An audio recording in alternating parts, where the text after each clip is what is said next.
You ever laugh at something, only to realize the entire room knows something you do not?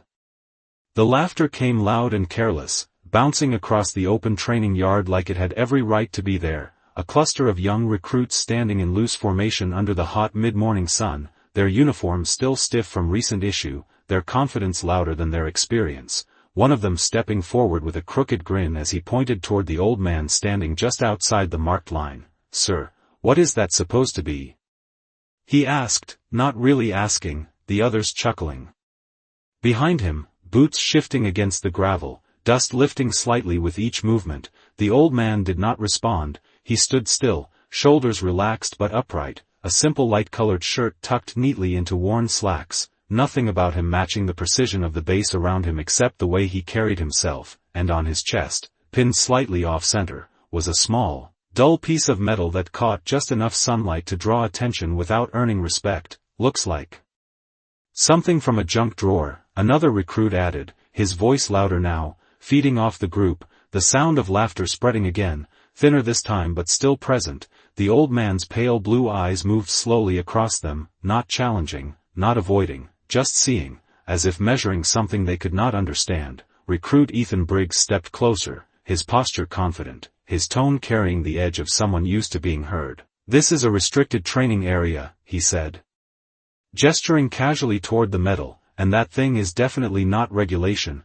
A few nods followed, quiet agreement layered with amusement, the kind that builds when no one expects to be corrected. The old man's hand rose slightly, not to defend, not to hide, just to rest near the metal for a brief second, his fingers brushing it with a familiarity that did not match how the others saw it. Then he lowered his hand again, his voice coming calm, low, steady. "You should not joke about things you do not understand." The words did not land the way the recruits expected. There was no anger in them, no attempt to push back, and that made them easier to dismiss. Briggs let out a short breath through his nose, shaking his head. "With respect, sir, if it is on your chest, it should make sense to everyone here," he replied, the others murmuring agreement, one of them stepping slightly to the side to get a better look. "Yeah, what is it even for?" the recruit asked, leaning in just enough to invade the space without realizing it. The old man did not move, did not step back, his stillness holding in a way that felt out of place in the constant motion of the base. Somewhere in the distance,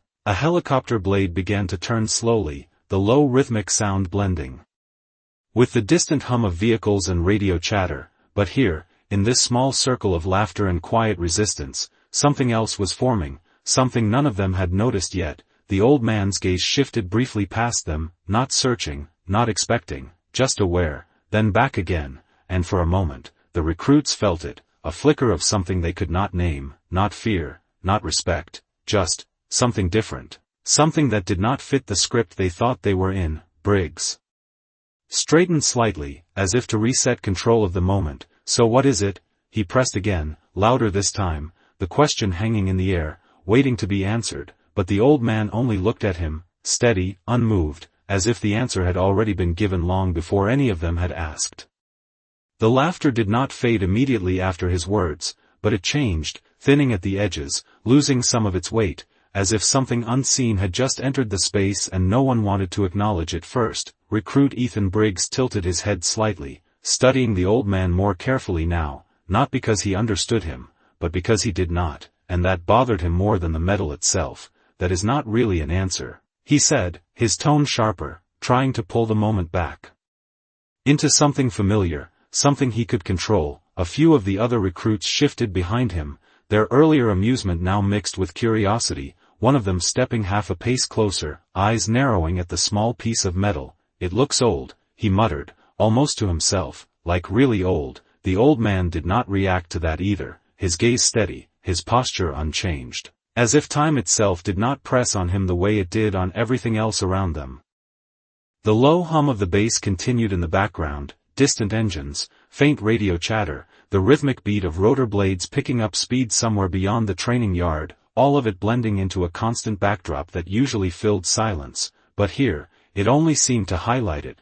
Briggs exhaled slowly, a quiet sign of impatience, and stepped closer until he stood just within arm's reach. "Sir, if you are going to stand in a training zone, you need to follow the same rules as everyone else," he said, his voice controlled but firm, "that includes what you wear." His eyes dropped again to the metal, lingering there longer this time, searching for something official, something recognizable, and finding nothing. One of the recruits behind him let out a small laugh, softer than before. "Maybe it is homemade," he said, trying to bring the energy back. But it did not land the same way. The old man's hand moved again, slowly, resting near the metal for just a moment, his fingers brushing its edge as if confirming its presence, then falling still once more. "It is not for you," he said quietly, the words simple, but they carried a weight that settled differently than anything else he had said. Briggs frowned slightly, not offended, but unsettled, the kind of reaction that came when something did not fit the rules he understood. "Everything on this base is for someone," he replied, his tone tightening. "Nothing is just personal." The old man's eyes held his, calm, unshaken, and for a brief second, Briggs felt something shift again, a flicker of doubt he immediately pushed aside, because doubt had no place here, not in formation, not in front of others, not when authority was expected. He glanced back at the group, catching their attention, reinforcing his position without saying it out loud, then turned forward again. "I am going to need you to remove it," he said, the words clear now. No longer a question. The recruits behind him straightened slightly, sensing the escalation, their earlier laughter gone, replaced by quiet anticipation. The old man did not move, did not argue, did not comply. He simply stood there, the same as before, his silence no longer passive, but deliberate. And in that silence, something began to build, something slow, something inevitable, just beyond their awareness, as if the base itself had not yet noticed what was happening, but was about to, and when it did, it would not respond the way they expected. The order did not land the way recruit Ethan Briggs expected. It hung in the air for a second, waiting for compliance that never came, and that hesitation, that single beat of nothing, shifted something deeper than any raised voice could have. The old man did not move, his hand resting calmly at his side, the small worn metal catching a faint glint of sunlight as if it refused to be ignored.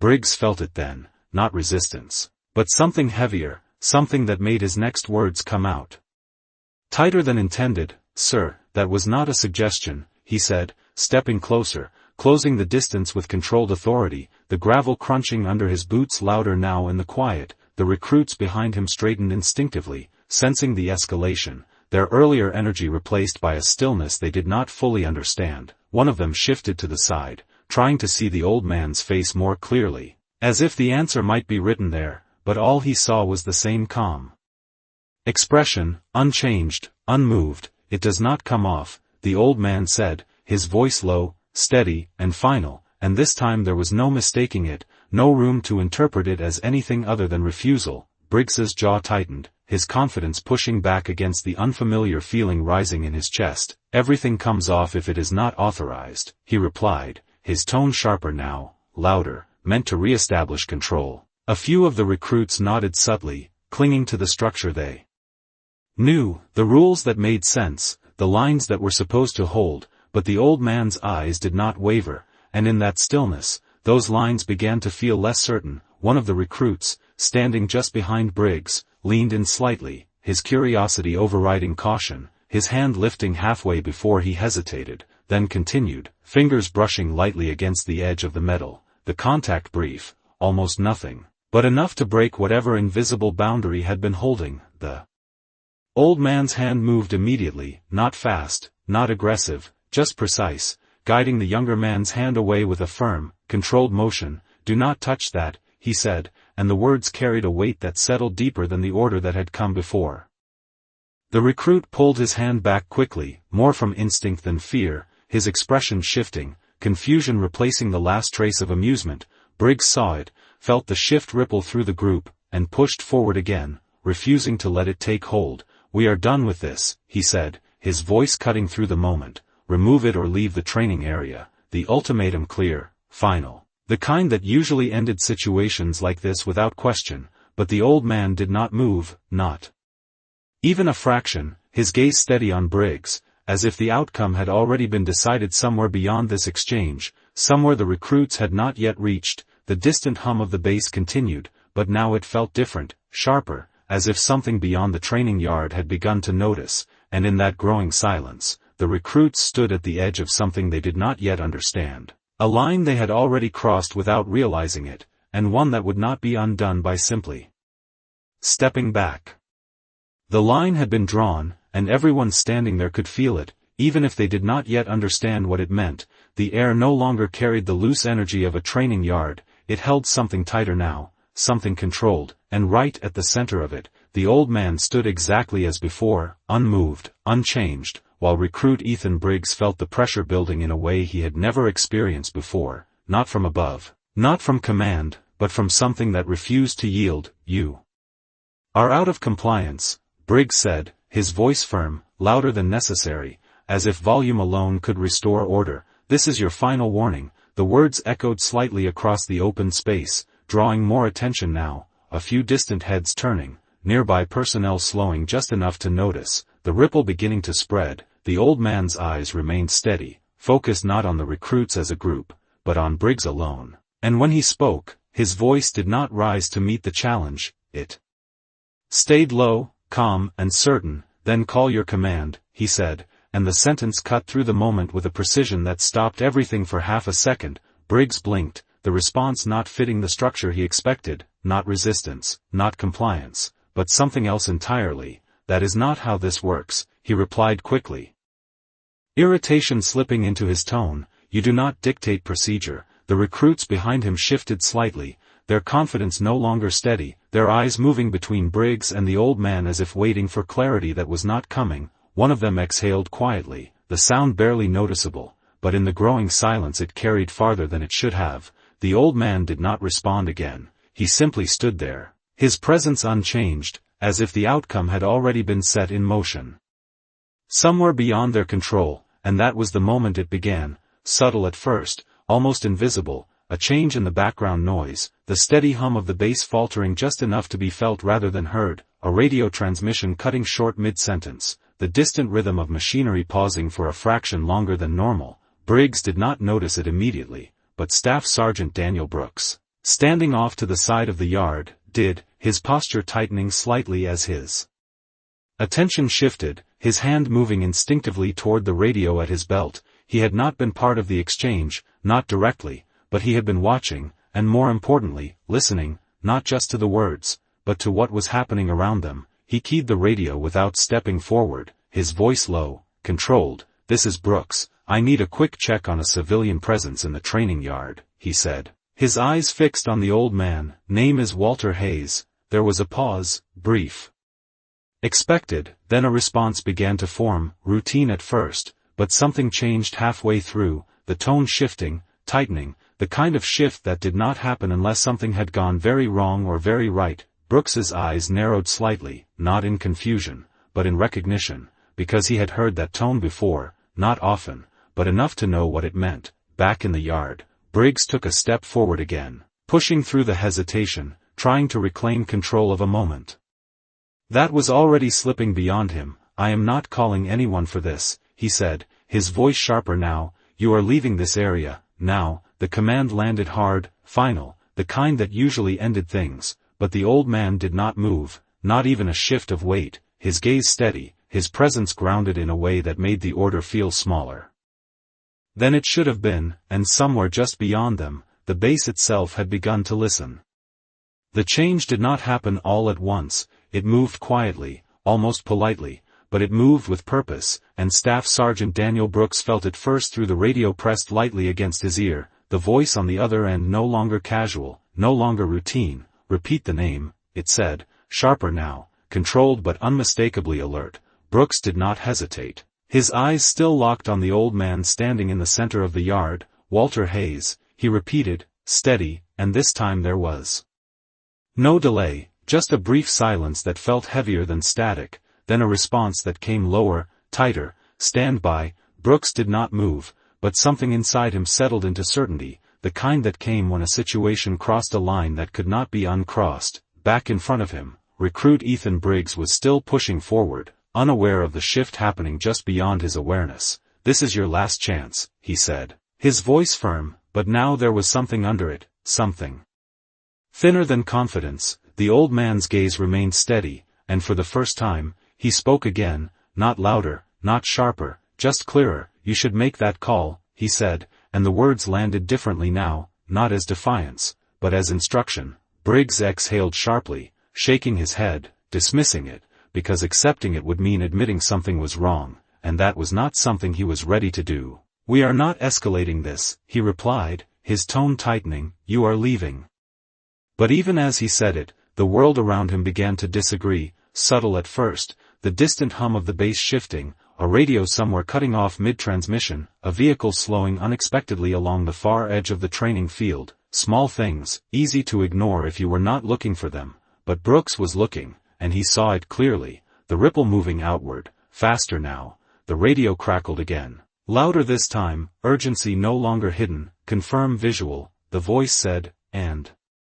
Brooks answered without hesitation, confirmed. A pause followed, shorter this time, then the words that changed everything, command is aware. Brooks felt the weight of that settle into the moment, solid, irreversible. He lowered the radio slightly, his posture straightening, no longer observing, but preparing. Because he knew what came next. Briggs did not hear the words, but he felt the shift, the way the recruits behind him had gone completely still, the way the noise of the bass no longer felt like background, but like something holding its breath. He turned slightly, just enough to glance around, confusion tightening his expression. "What is going on?" one of the recruits muttered under his breath, but no one answered, because the answer was not here yet. It was coming, and everyone could feel it. Now, even if they did not understand it, the old man stood exactly where he had been from the start, unmoved, unchanged, his hand resting calmly near the metal, as if it required no defense, no explanation, because whatever it meant had already been recognized somewhere far beyond this yard, and in that growing silence, the space between seconds seemed to stretch, as if the base itself had paused, waiting for something to arrive, something that would make everything that had just happened impossible to ignore. And for the first time since the laughter began, not a single recruit spoke.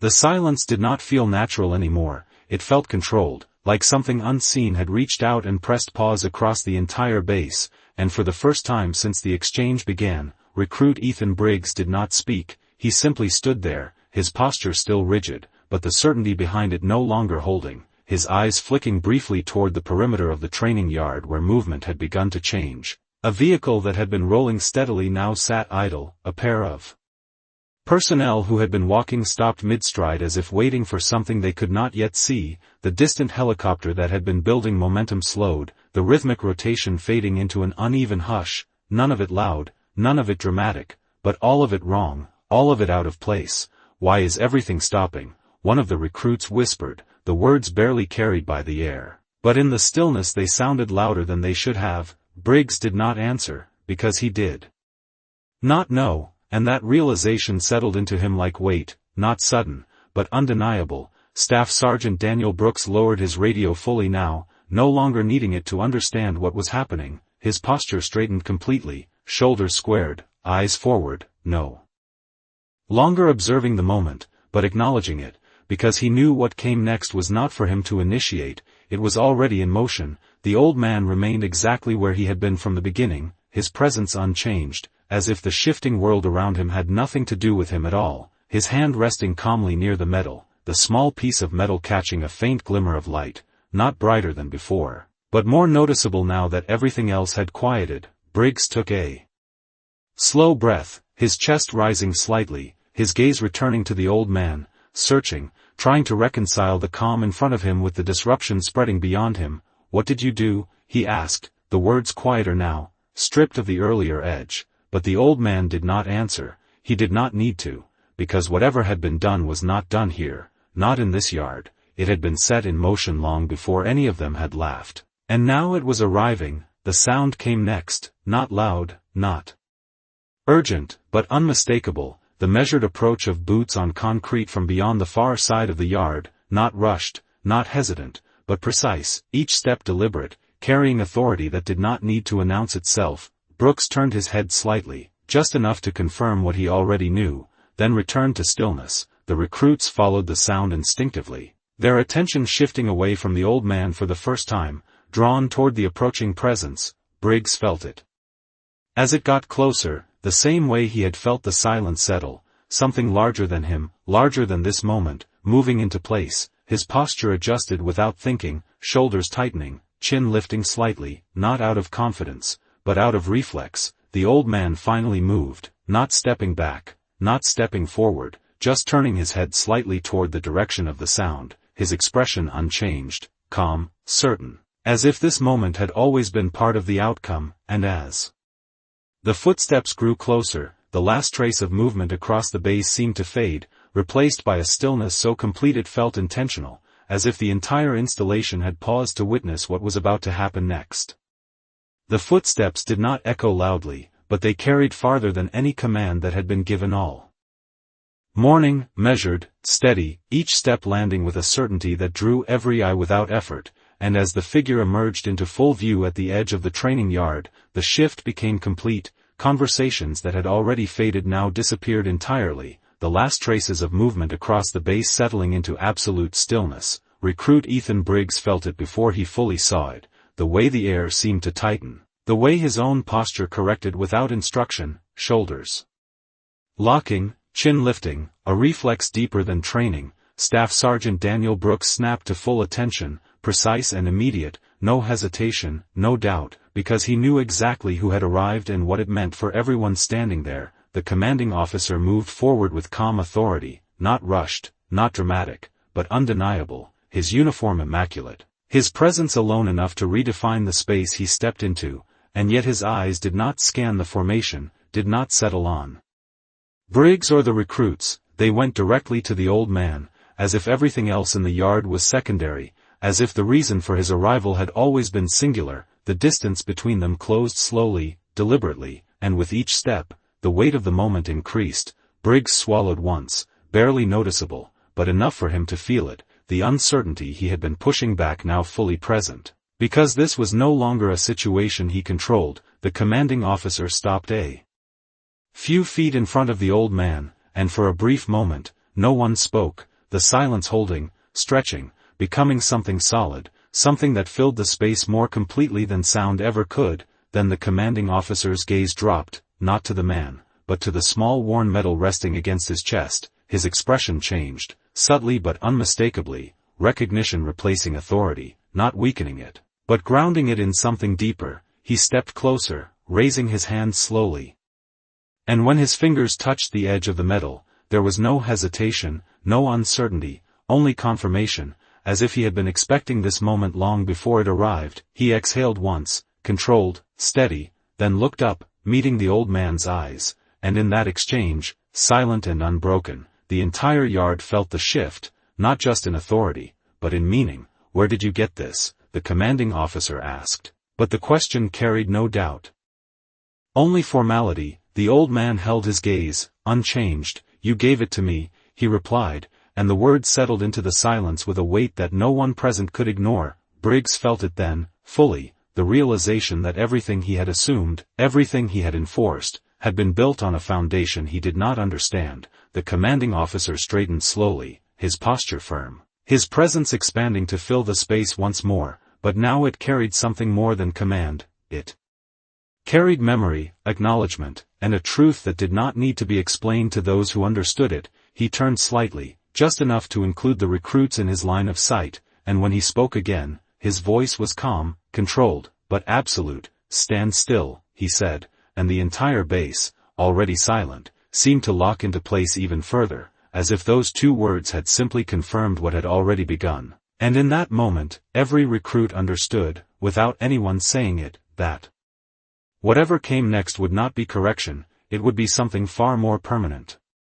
The command did not need repetition, it settled over the yard like a weight that no one could lift, and for a moment that seemed to stretch longer than it should, nothing moved, not a single step, not a single breath out of place. The commanding officer kept his eyes on the old man for one more second before turning fully toward the formation, his presence expanding outward, no longer focused on one man but on everyone who had witnessed what had just unfolded. "You saw something unfamiliar," he said, his voice calm, controlled, carrying across the silent space without effort, "and you treated it like it did not belong." The words were not loud, not sharp, but they landed with a precision that made them impossible to ignore. Recruit Ethan Briggs felt them settle in his chest, heavier than any correction he had ever received, because this was not about discipline, it was about understanding.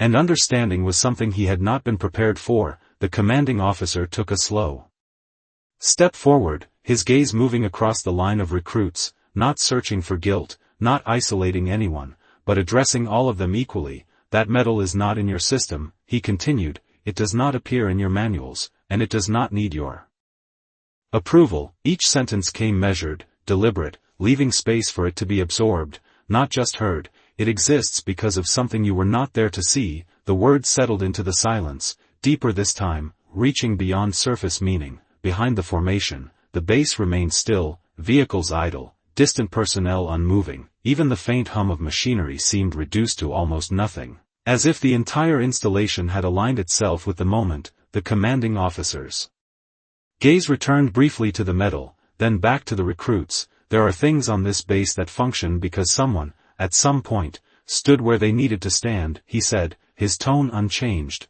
but carrying a weight that shifted the air again, not because they were told, but because they understood. Briggs's jaw tightened slightly, not in resistance, but in recognition. The structure he had relied on was still there, but now it felt incomplete, as if something essential had been missing until this moment. The commanding officer paused, letting the silence return, not as absence, but as emphasis. Then he spoke again, softer now, but somehow stronger. You do not laugh at that. The statement was simple, direct, and final, no explanation needed, no elaboration required. It was not a rule, it was a truth. The recruits stood motionless, their posture unchanged, but their understanding shifting beneath the surface. One of them swallowed quietly, the sound barely audible, but in the stillness it carried, marking the moment as something that would not be forgotten. The commanding officer turned back toward the old man, his expression no longer just one of authority, but of acknowledgement, a quiet recognition that did not need to be spoken aloud.